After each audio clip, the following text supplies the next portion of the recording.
I promised in our description to describe the core message. Okay, because you may say, yeah, I agree with the need for core messages, but how to come up with a core message? This is how I do it. Okay, I actually do it backward.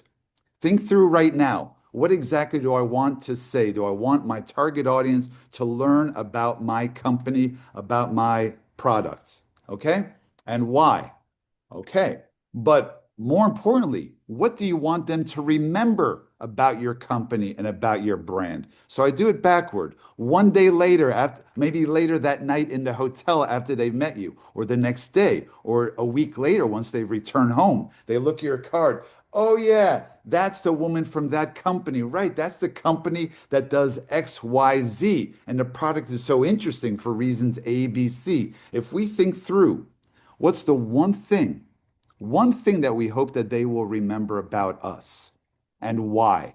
If we agree that that's one thing we want them to remember, because as Jenny said, we need to keep things simple. People have short attention spans. So we hope they remember one thing.